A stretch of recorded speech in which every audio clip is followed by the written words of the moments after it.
Welcome to episode 27.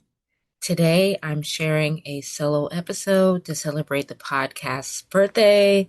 So, happy birthday to Meet Me at the Throughline. This episode is unplanned and unscripted. I do have an outline that I'm going off of, but for the most part, I'm just going to see what happens. Yeah, and before I pressed record, I was just like, I gotta do this episode. I gotta get this out. Um, I am a little tired, between classes and work. It's a lot of mental, emotional, physical energy. So, I'm taking it one day at a time. Knowing myself, I want the episode to be a certain way. I want to make sure I say this and I want to say that. Because I think a lot about possibilities and how to access different possibilities or how to create openings for XYZ to come through. But at this point, I'm just like, you know, I'm just gonna share. Oh, and now a strange sound in the background, and then I'm, sensitive to all the sounds in the background. And anyway, um, that could be the Virgo placements in me, 'cause this and this and this, and so it's because Virgo sees the possibilities. Virgo sees how something can be its best, to how it can be its highest expression, its strongest expression, whatever. Um, but it's a new moon in Pisces today that's happening later tonight. And so I guess I'm just gonna surrender and let this episode be what it's gonna be. Um, so yeah, today is the podcast birthday. Technically, all of February and all of March is the podcast's birthday. Um,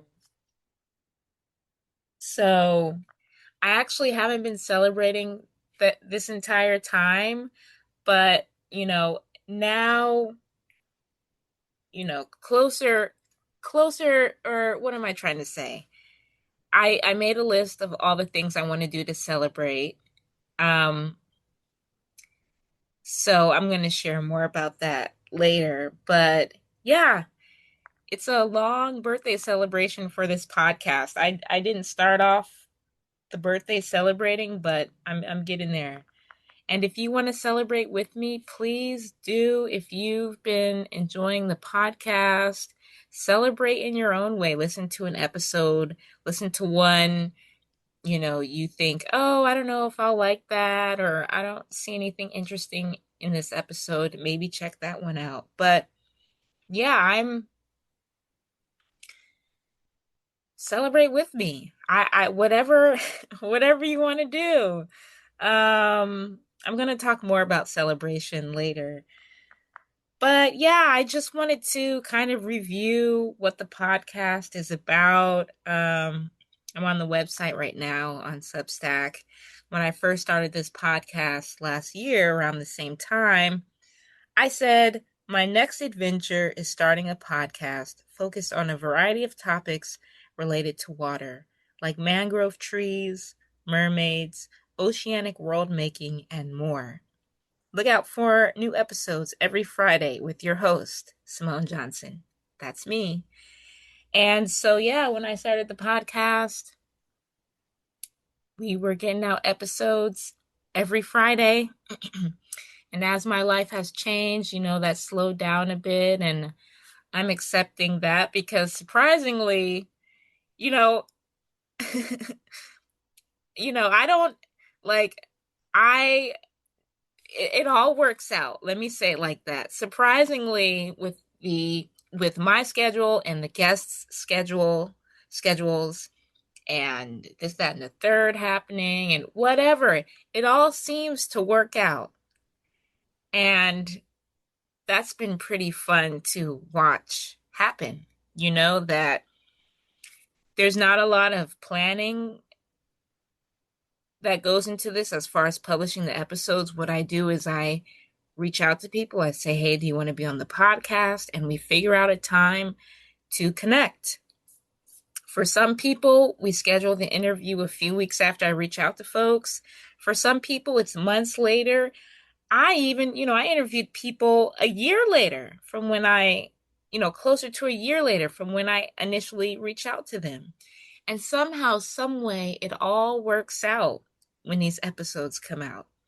So that's why I've always believed that ideas have a life and spirit of their own. I'm here co-facilitating this podcast's existence and expression, but it definitely has its own energy, its own spirit and inner workings that has its own inner workings.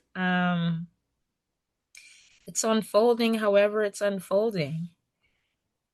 And so that's not to say that there's not, effort and planning into, like creating the page and getting information on the page and reaching out to people. Like there's a ton of behind the scenes that happens, which I am gearing up to do my first behind the scenes live on Substack. So stay tuned for that. Um, yeah, it's all unfolding how it's unfolding. Um, so my other tagline for this podcast is, let's see, wherever I'm at in the multiverse, water is my through line. And so for folks out there who haven't been following my work, which could be a lot of people, I like to say that I live, travel, and dream in the or a aquatic universe. And think the aquatic universe is a part of a multiverse. And I've been moving a lot actually. In the last 2 years, Key West is the longest place I've lived, and I've just been here like 7 months. And so I've been pretty nomadic since 2019, 2018, and yeah, I've seen myself as a traveler, you know, traversing worlds in the aquatic universe. And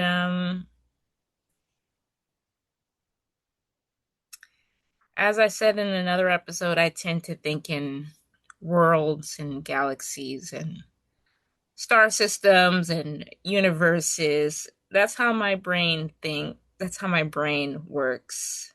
Um, and yeah, I've been traveling, seeing different aquatic worlds.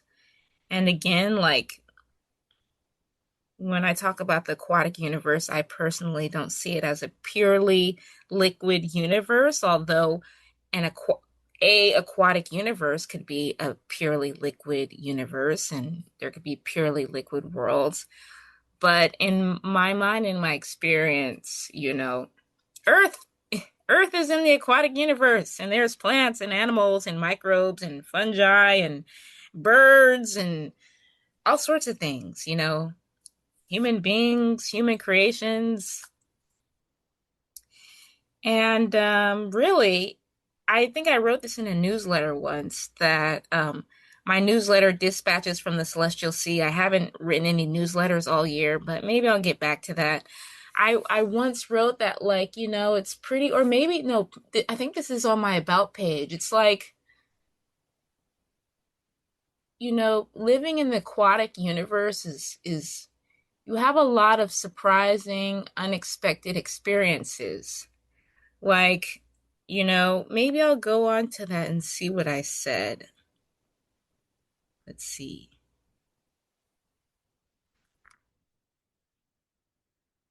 And if you want to subscribe to my newsletter, please. Um, I haven't shared any newsletters for a while. Turning off the heater. Yep, that's right. I use a heater sometimes, even here in sunny Key West, because sometimes it does get a little cool in my room. And today's a gloomy, rainy day. So I have it on a little bit. Let's see. What do I say here? Oh, so I say, what do I mean by living, traveling, and dreaming in the or a aquatic universe?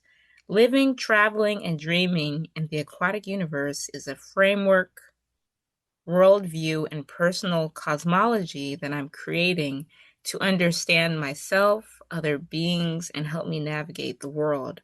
One of the gifts and challenges of traveling throughout the aquatic universe is that my own ideas of the universe I'm co-creating are regularly challenged, reframed, and reimagined.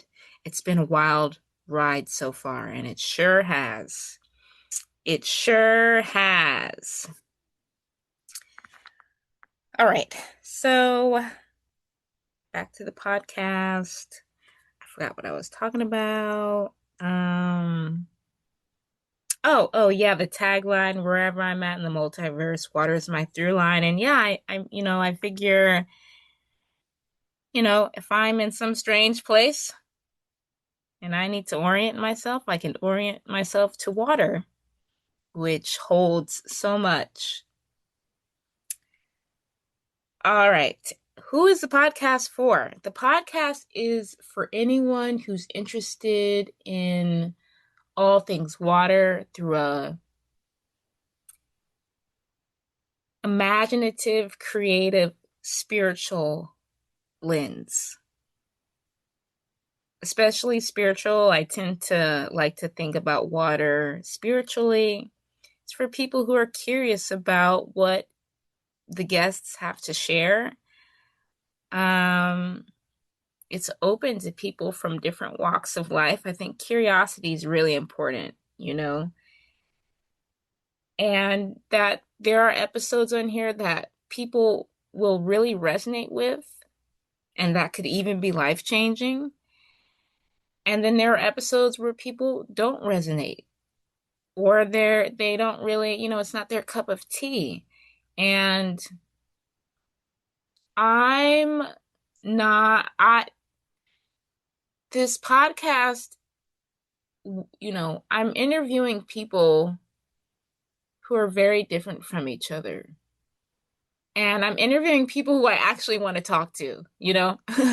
I'm interviewing people who I know to some degree, people whose work I've been following for years, all the way to people who I don't know. And I think sometimes in the culture, it's like, oh, you can't interview those people you don't know. And I'm not sure why that is, because it's like people will support watching old episodes of Oprah, and they'll watch Good Morning America, and they'll watch the Jennifer Hudson show, and all the shows where everyone's interviewing people where I'm sure the host doesn't know the guests that well. That's fine. But when you got a small platform and you just out here, you know, trying to grow an idea that I've had for years, and it's like, well, why are you interviewing that person you don't know? You don't know them. Why are you interviewing them? You don't know. It's like really weird. I just feel like I'm comfortable with interviewing people I don't know if they want to be on my podcast, because I actually want to talk to them. I'm not sure of any other reason why someone would be on my podcast if I didn't want to speak to them and feel like, wow, this person is really interesting, doing amazing work, and I feel like, I would love for their voice to be on my platform if they want to be on the podcast. Um, that was all to say that, like, I realize, I can't make everyone happy. I can't appeal to everyone. The goal isn't that everyone, you know, I guess likes every episode, you know? I think that I think that different episodes will speak to different people. I have to follow my own guidance, and from that, what um I have to follow my own guidance and my own instructions and my own curiosity and desires and co-create something that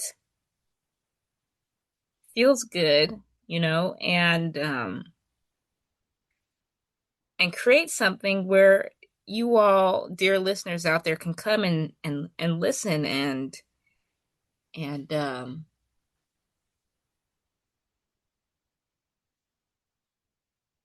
have the permission. I don't know what I'm trying to say, to be like, oh, I love this episode. I don't really know about that, but you know, now I don't know if what I just said made sense, but all I'm trying to say is that, you can't make everyone happy, and that's not really possible. Side note, if you have some 11th house placements that are well aspected or not, that's interesting. That's why I think the 11th house is interesting in astrology, because when you have 11th house placements, you depending on what those placements are and how they're aspected, you can get a lot of mass admiration. You can tend to get thousands and thousands of people who actually like you and admire you and support you in public. And, not everyone gets that. That's why I like to think about the 11th house and be like, this is very interesting, you know? Um, of course, someone with Venus in the 11th house who has like millions of followers, who loves him. Of course, there's going to be people out there who's going to be like, I don't really get it. I don't really get it about that person. Of course, people are going to say that. Of course. Everyone and their mom is not going to like you. I don't think that's a real thing. All right, I'm meandering a little bit. Um, hopefully the meandering is interesting. I do want to move on to say a big heartfelt thank you to each and every guest that's been on this podcast. Like I said before, every single person on this podcast is someone I, who, as a person and the work they're doing, I'm interested in. And I was like, oh, I want to connect to this person. Um, I'm building this platform slowly. I would love to platform their voice with whatever power is in that, with my growing platform. And I'm grateful that people even want to be on this podcast. You have an idea, you launch it, you ask people, hey, do you want to be on the podcast? It's all happening. I'm grateful, because the thing that's worked out in your life, the things that have worked out, the ideas that you've planted, and it grew, it sprouted, and then it grew and it grew and it grew and it grew, and the leaves came, and then the flower came, and then it bloomed. That didn't have to happen. And I think sometimes when we're in the manifestation that's bloomed, of course we're going to stay connected to the blooming and being present with, wow, this has worked. But the other reality, the other timeline, is that it didn't. That there was no Meet Me at the Throughline with Simone Johnson. There were no episodes with all these guests. Not This never happened. It never happened. Yeah, so as I was saying, if you're a guest who's been on Meet Me at the Throughline, thank you for being here. If you are a listener, thank you for listening. Thank you for taking time out of your day to listen to the episodes. It means a lot. Because I know many of us have a lot going on in our lives, and I'm just appreciative when people find time and space to listen to the podcast. I feel like all of the guests have shared really amazing things, lots of gems in each episode, and I don't know, I feel like I have a sigh of relief where I go like when, people are like, "Yeah, I listened to this episode." I don't know. It just it's like a like that, mm, I don't know really how to describe it, but just a big thank you and lots of gratitude to everyone, for coming on the podcast, for listening, for sharing, subscribing. We have 67 subscribers to the Substack, which, when you want to be regularly updated on new episodes, it goes right to your inbox. Subscribe if you feel inclined, or you can just check back on the Substack page, the LinkedIn, the link tree on the Instagram account at Throughline Podcast. Okay. So, what the process has been like so far, I think I might save this for my first behind the scenes, but what I will say is I started the podcast when I was in northern New Mexico, and I continued working on it while I was in Arizona and now in the Florida Keys. And, the podcast is 1 years old. And, it's there's been a lot of changes in my personal life, so I've just been trying to stay connected and to the stay connected to the podcast in a way where um like I want to be here for the podcast. I don't want to do things like half-ass or rushed or anything. And even though what I said earlier about how the podcast has unfolded in its own way, I do want to I do want to time some things, but I've missed a lot of windows. So that's been kind of frustrating, you know, missing these windows of time where I wanted to share certain people, certain ideas. But then every time I've missed a window, it still works out, which is the interesting part. And I think also publishing this podcast in the midst of all the national and global events or crises, I should say, has also been interesting. I'm not sure. You know, I don't know how to say this. Like, the podcast is not, it's not a martyr, like the podcast isn't here to be a martyr.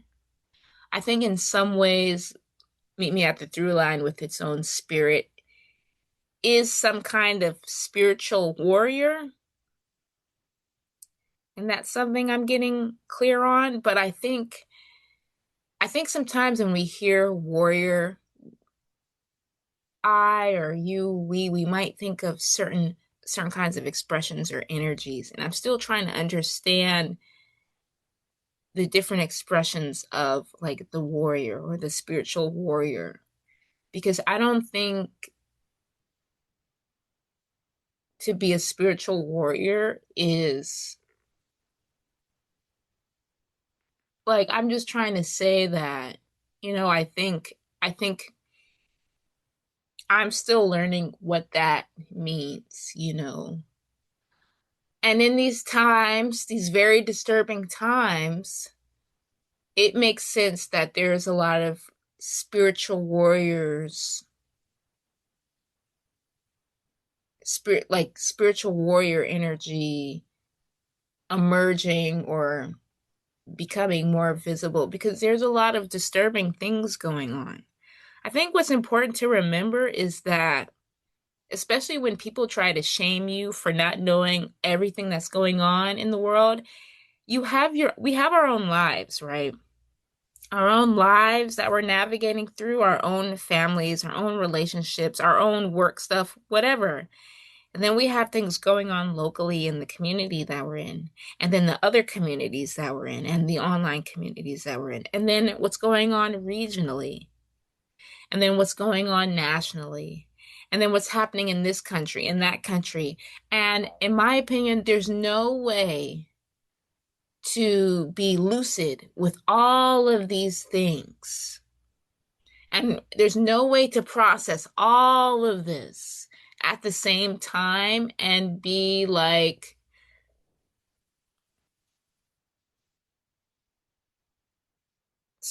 someone who's just so tapped into every experience, because to me I would not really trust that person, you know? I don't know. Well, I just feel like nervous system wise, heart wise, physically, I just think to be processing all of this, it's a lot. And that people want you to respond to everything. You need to be knowledgeable about every little thing. You need to be, not every little thing. You need to be knowledgeable about everything, well informed about everything. We need you to respond to everything. And I want people to sit with that. A person could spend, some people could spend their whole life, or others can spend a few years just processing their own family and ancestral trauma. So while you're doing that, you're going to be processing stuff going on in 5 different countries,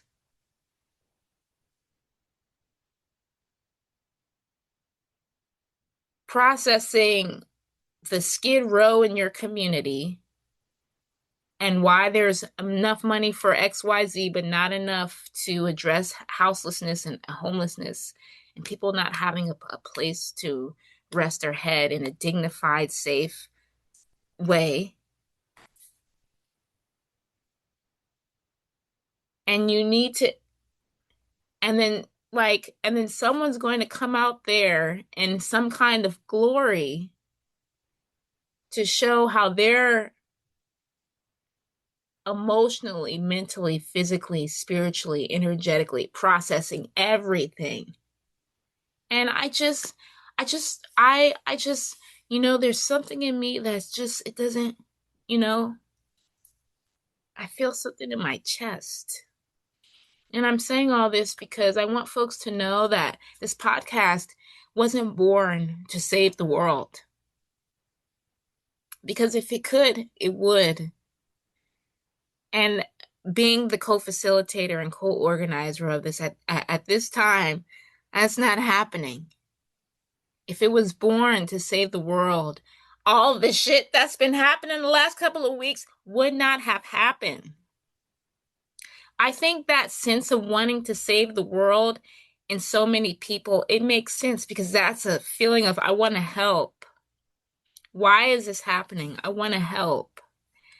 But I think sometimes we put demand and pressure on ourselves and other people to save the world, demand and pressure on people who might not have as much power and resources to actually change the world like other people. And yeah, that's just been sitting on my heart that I think maybe some folks, who knows, I don't know. This could be a projection and a fear, who knows. Want the podcast to be on the very front line of this spiritual war that's going on. And I think with any war, because I'm thinking a lot about war also. Um, there's awareness and strategy and humbleness. And I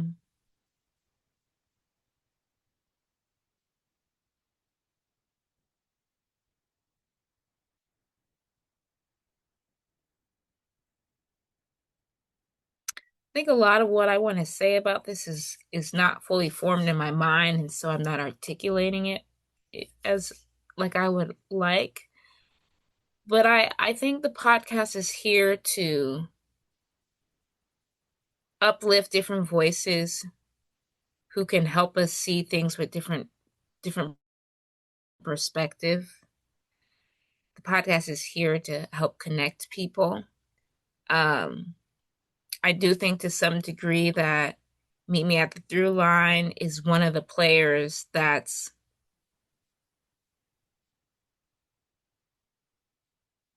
looking toward what's going on and having something to say in some capacity. Um,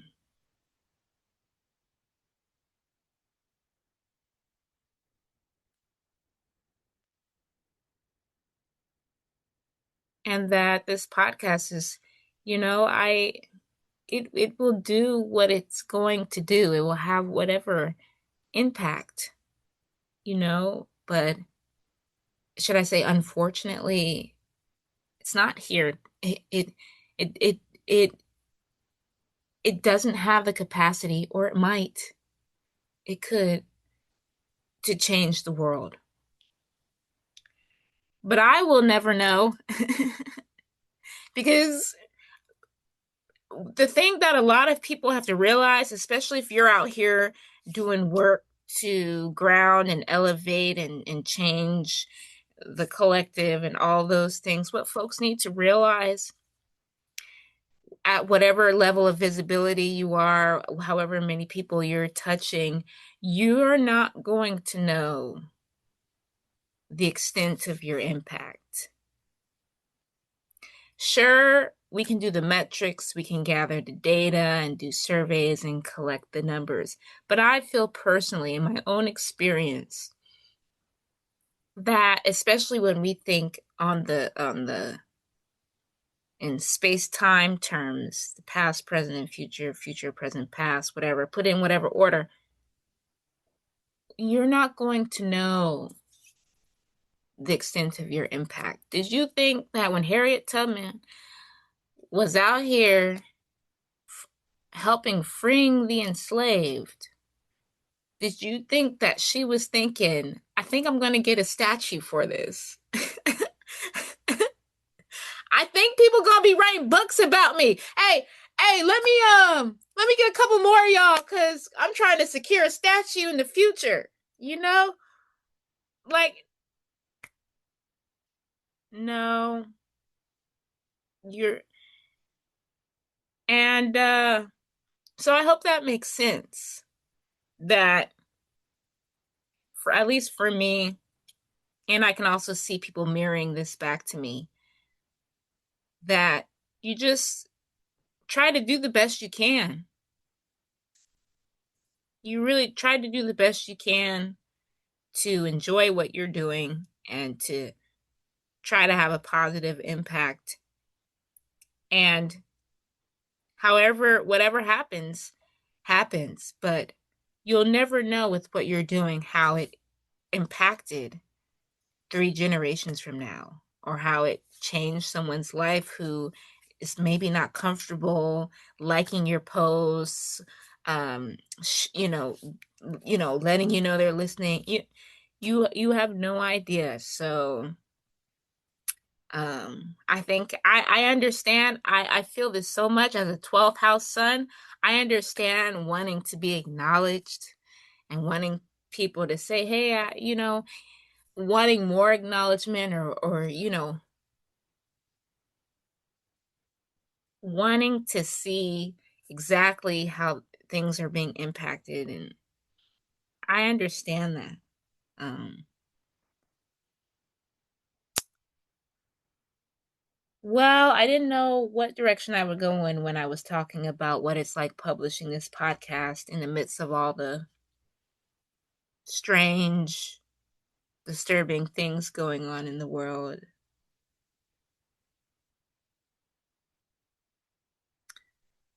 I think another thing I'll say is, I have thought to myself, oh, well, should I speak more directly to this? Should I speak more directly to that? Because if you know me, I will. um, but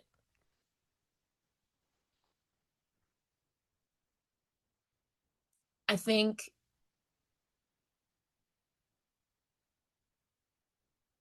I think that,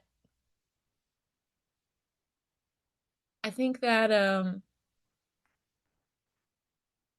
I think that that's actually what's needed for XYD to be spoken directly about. But I also understand how the world works. And treading treading softly, fiercely.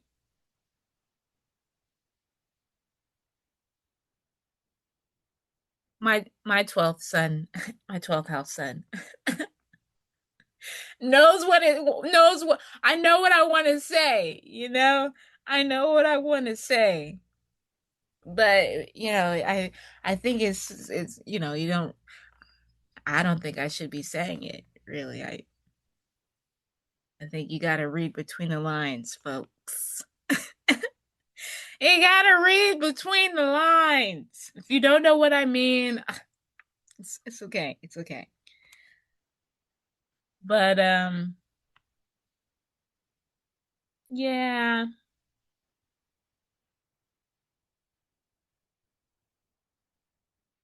I I I think even before, like, talking about how the podcast is like grappling with what's going on in the world, it's behind that is me, you know, me doing my own grappling.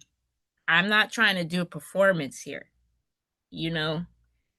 I can't and I don't want to come on here as though I've processed everything, and that I now have these clear ways of going about XYZ. I'm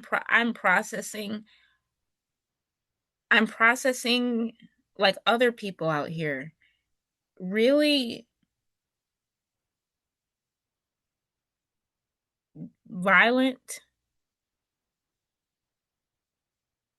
disturbing um things, uh, events and crises that are causing right now trauma. And just recently, thinking about what it means to be living in a country like the United States.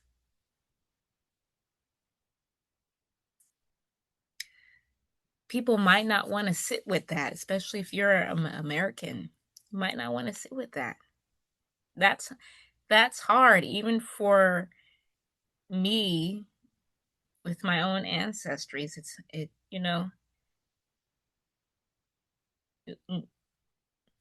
People get all upset because you're saying, please take some time to think about what does it mean to be from this country, to be living in this country. And you know, what the country is doing to other countries, but hell, what the country is doing to us. The people, like, you know?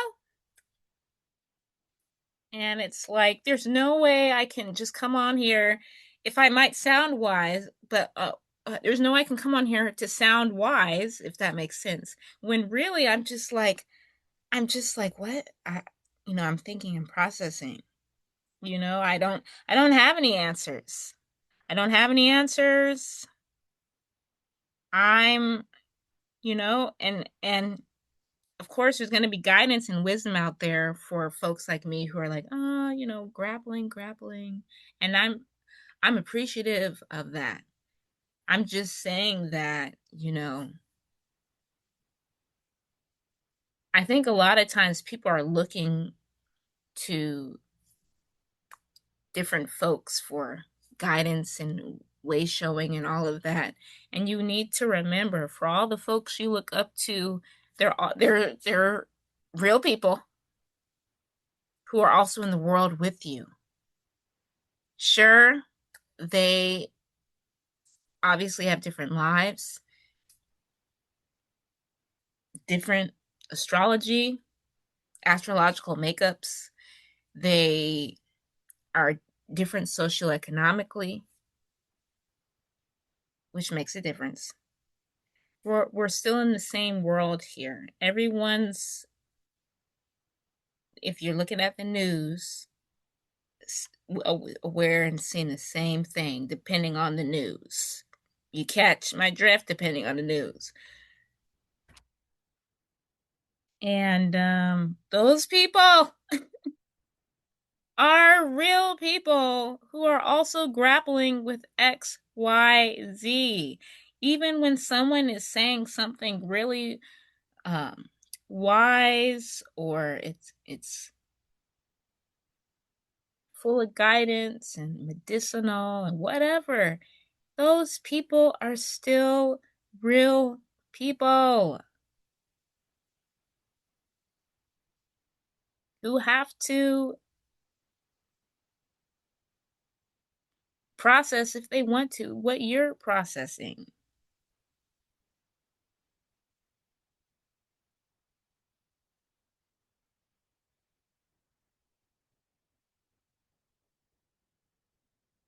That's why I say that. That's why so many times when you see people get uplifted and then taken down, it's because those folks they were put on a pedestal. And it's great to admire someone, but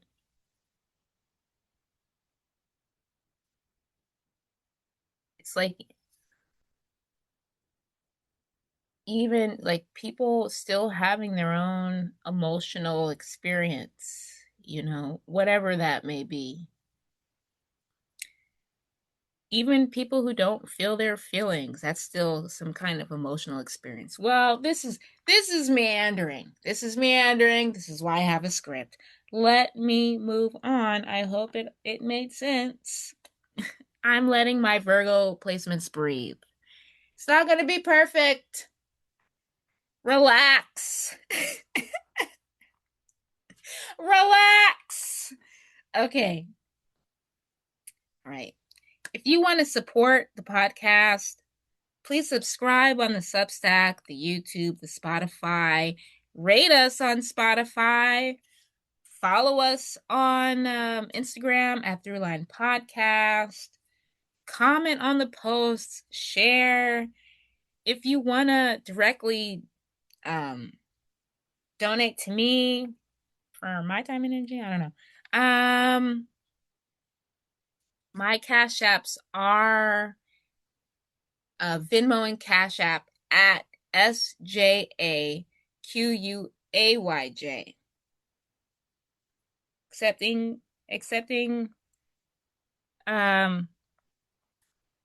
monetary support. I have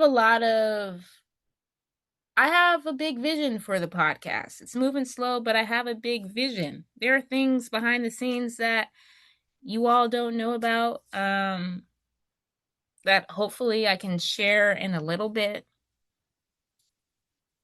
Um,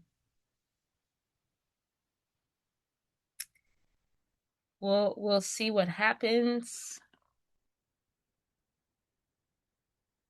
And well, no, no, no, because they say don't share it until you're ready to share it. All right. I'm gonna listen to that. I'm gonna listen. So, just to close, thoughts on celebration. I'm celebrating this podcast by I'm getting some cupcakes. I'm gonna get a birthday. I'm gonna do a birthday breakfast, and I'm gonna go have a picnic at the beach. Um, so those are all the things I'm gonna do to celebrate the podcast. And again, please celebrate with me. If you were a guest on this podcast, celebrate you sharing. Um, you could eat cupcakes with me. You could have a birthday breakfast also. Send me a photo. Yeah, I think it's important to celebrate. I celebrate birthdays, um, weddings, anniversaries, friendship, celebrating just because, and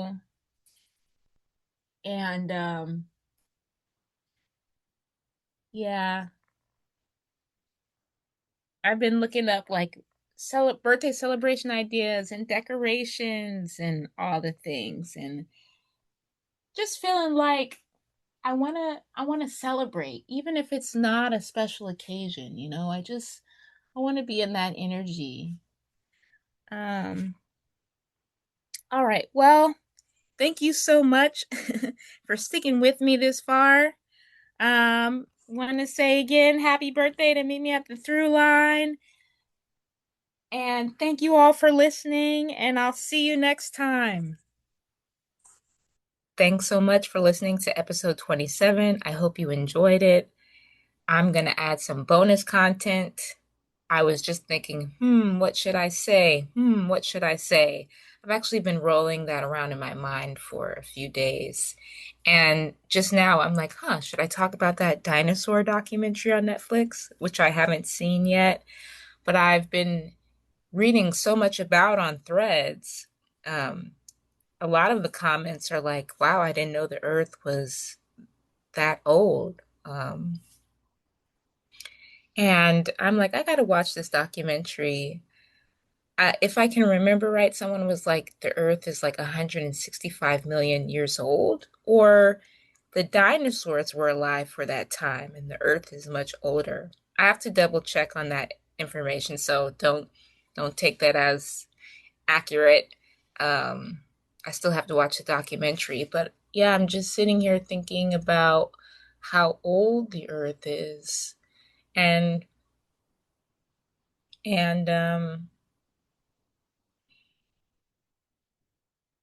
I don't know. I just thought, oh, maybe I could talk about that, and what does that bring up for you when you think about how old the Earth is? For me, I mean, I was also thinking like, how relevant is this? Because healthcare, many people need healthcare, and like I'm just thinking about the here and now and like what people need. There's a part of me that's like, who gives a fuck about the dinosaurs? Healthcare. But um but I think the dinosaurs are still important. Shout out to the millennials. Shout out to everyone who watched The Land Before Time. That was one of my shows when I was a kid. I loved Littlefoot so much. I loved all of I loved all of the dinosaurs in that movie. The little dinosaur friend group. Um, that was my first introduction to dinosaurs. And if someone was like, what comes up for you when you think of dinosaurs? The Land Before Time, Jurassic Park, the long neck dinosaurs that are eating in that movie, and the I don't know if I say it right. The Velociraptors? No, I gotta look it up. Velociraptors. The Velociraptors. Velociraptor. And it's also interesting that these dinosaurs have names like, wait, Land Before Time. Yep, it was made in 1988. And Land Before Time dinosaurs, dinosaur types.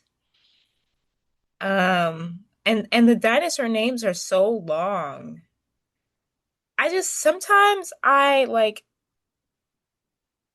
don't understand why science or the naming of things has to be so complicated because I think long neck is fine, the long neck dinosaurs.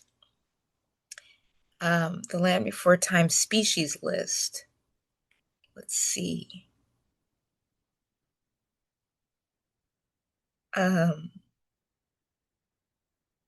they're so long. Let's see. Remember that dinosaur named Sarah? Wait, Land Before Time dinosaur, Sarah. She was a triceratops. A triceratops. And a triceratops. Okay, I know for people who are in the dinosaur world and they made, they wrote a thesis about dinosaurs, like I'm not trying to disrespect anyone. I'm just saying that like I can connect to this dinosaur because her name is Sarah. And three-horned friend to Littlefoot. Oh my gosh. You guys, I love the 90s. I miss the 90s. I miss the 80s and the 90s, early 2000s. You guys. Maybe it's because I'm a 91 baby, but that time, those eras, especially TV and film wise, I know someone who I used to know someone who said, "Yeah, I don't watch anything after 2000. I don't watch or listen to anything after the year 2000." I was like, "Oh, that's interesting. I can understand that." And, side note, if I want to be a little conspiracy theorist, people have been like, "Yo, something happened with the time after 2000." And part of me wants to be like, who's messing with the time? Like, now that's my imaginative, creative conspiracy theorist mind asking that question, and that's okay because, if you haven't realized already, a lot of these conspiracy theories that people want to look down on you for and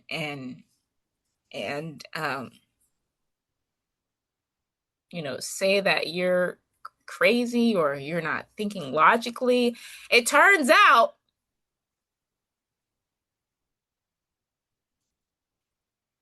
it turns out, you know, and I have a lot of thoughts around conspiracy theories. I didn't think I would be going this route.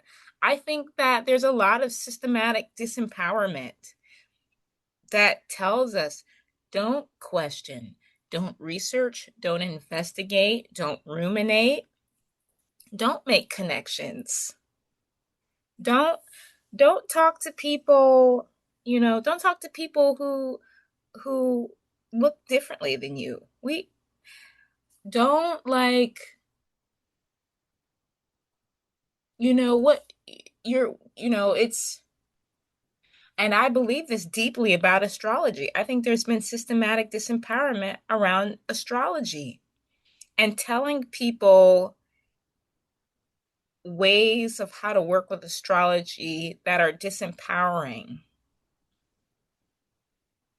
so that the folks who actually know how it quote works can maintain that knowing and that power, meanwhile telling everybody else something else. Okay, see, I'm going in another direction. I'm trying to talk about dinosaurs.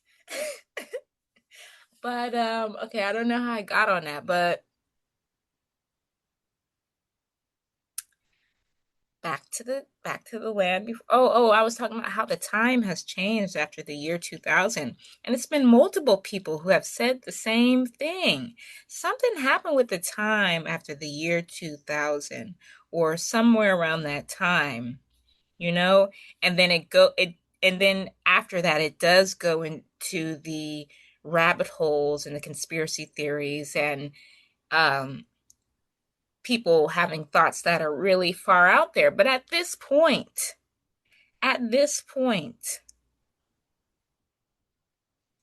in my own mind, I'm comfortable with considering the absurd, strange, outrageous, illogical things that don't make sense in that space. Also, it's also important to stay grounded. Now, what does that mean? Maybe that's the question. How do you explore? How would, if someone said, I think this was one of the conspiracy theories. I think that so and so has gotten a hold of some ancient time technology and has fucked with the time. Then someone else could be like, well, how is that possible?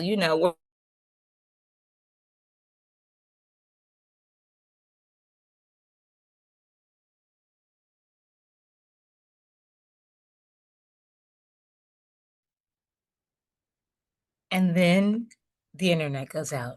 Ah, all right. Well, maybe that was a good thing because I was going in another direction that I didn't plan on going.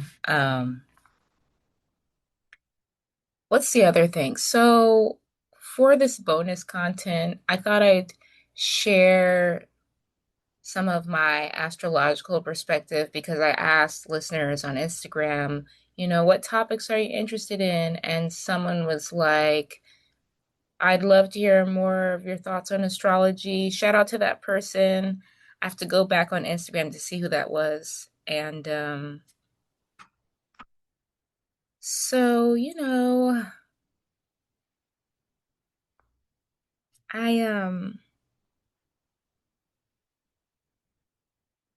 I think what I'd like to share, which I've posted on my astrology account at astrologer Simone on Instagram, is my interest in the moon and Mars and how they interact with each other. Because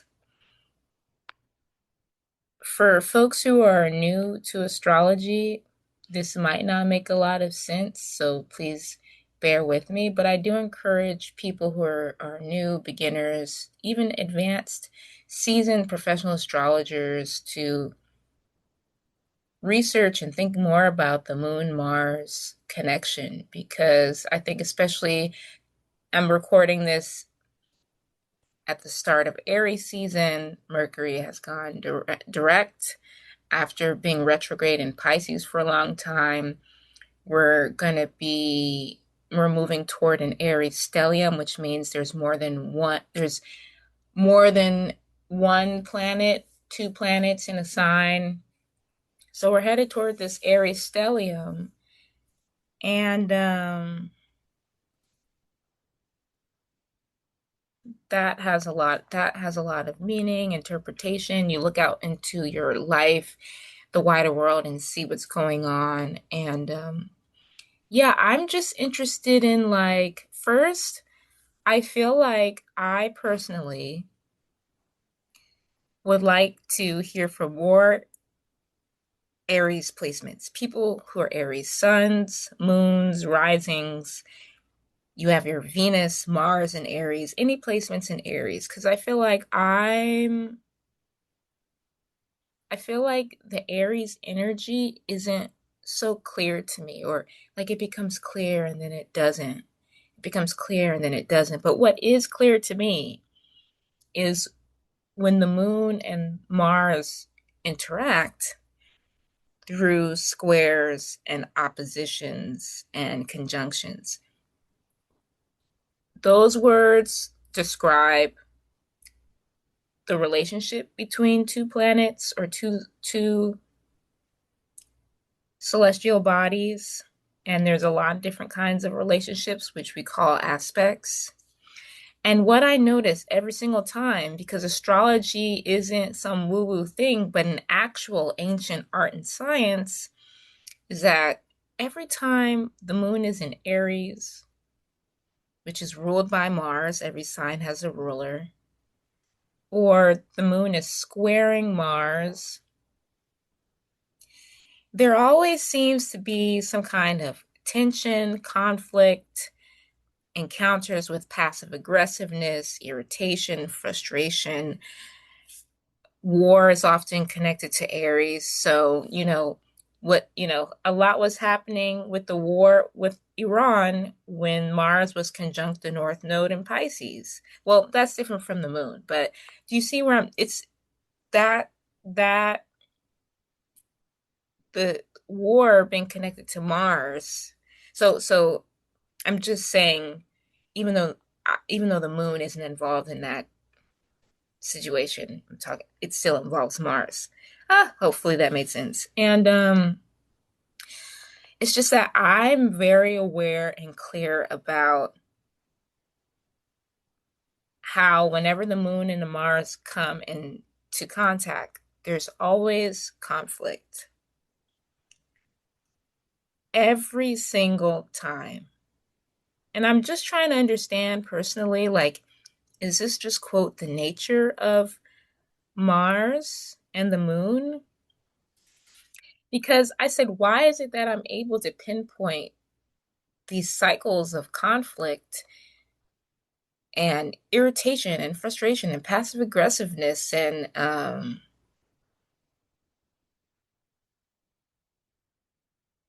conflict, but I'm not able to pinpoint other expressions of Mars and Aries? Because I know that I know that this is why I said on my Instagram account, I said, calling all Aries placements. Please tell us how Aries is creative and life-giving and trailblazing, because I know those are dimensions of Aries.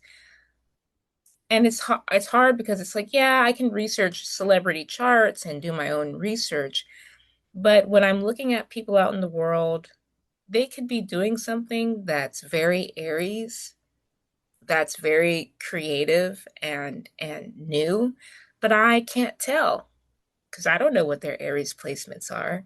So I'm just like, are you an Aries out there? Do you have Aries placements? Can you like, or are you an astrologer who's well versed in Aries expressions, Martian expressions? Can you tell us the collective more about this sign and Mars? I'm a Scorpio sun. Scorpio is ruled by Mars and Pluto. So I'm like, maybe this is why I'm interested, because I would like to, I, excuse me, at this point, I'm feeling like, and shout out to my sister, Saskia, the goddess, priestess, high priestess, um, who really uplifts Oceania, mysticism and magic, and is that.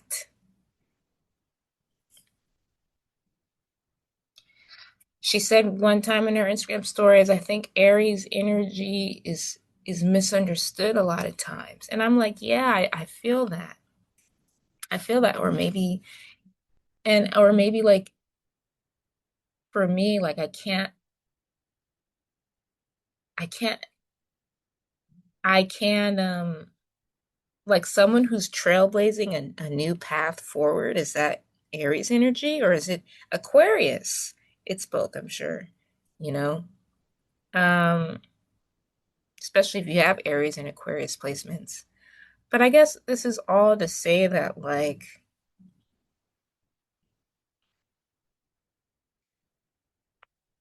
I I would I really hope and wish and encourage astrologers out there, astro nerds, anyone, I don't know, to please help me and help us understand Aries more. That it's Aries is more than just conflict and war and being a hothead.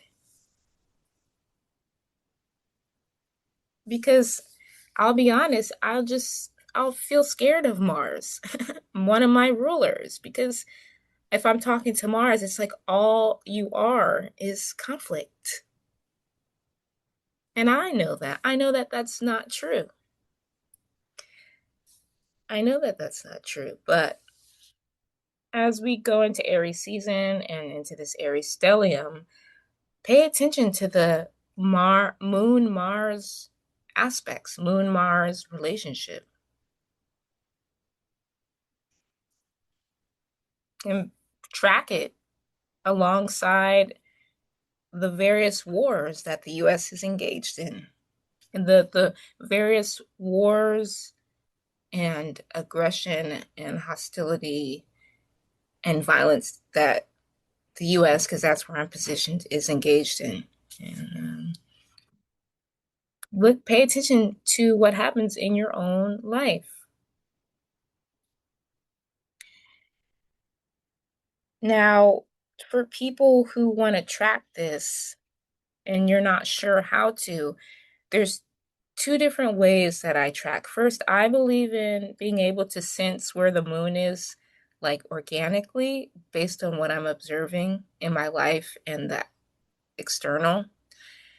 Also, I type in uh, planets in today's sky, something like that. What I type in? Um, today's planets in the sky. Today's planets in the sky, astrology. And it takes me to AstroSeek, today's current planets, astrology transits. And you can click on this website and you can see where the planets are. This is tropical astrology. So, I mean, astrology is it could be a big learning curve. There are different branches of astrology. So, tropical astrology is very different from sidereal Vedic astrology. And so, um, So for this, when you pull up this chart, you'll see where the current planets are in the sky. Like right now, I see Pluto is at 5 degrees in Aquarius. The North Node is still at 8 degrees in Pisces. Mars is at 14 degrees in Pisces. Oh, look. Hey, actually, we haven't gotten into Aries season yet because the sun is at 29 degrees, 55 seconds of Pisces. So, hey. But it is conjunct another relationship, meaning it's side by side with Neptune, which is 1 degrees of Aries. And so you see, once you start getting more into astrology, it's like a language, you know, it's a language. And with there being different branches of astrology, there's also different cultural perspectives of different planets, celestial bodies. So astrology is beautiful. Because again, it's not this woo-woo thing. It's it's a part of our daily lives because whether we believe in it or not, it's still happening. Um, we're still on a planet called Earth in a solar system, in a galaxy, you know, and I believe that's how a lot of the unseen operates, that it doesn't really care if you believe in it or not, it's still doing its thing. Okay, well, hopefully what I shared about the dinosaurs was saved because the internet went out. I'm just gonna, weave this episode together.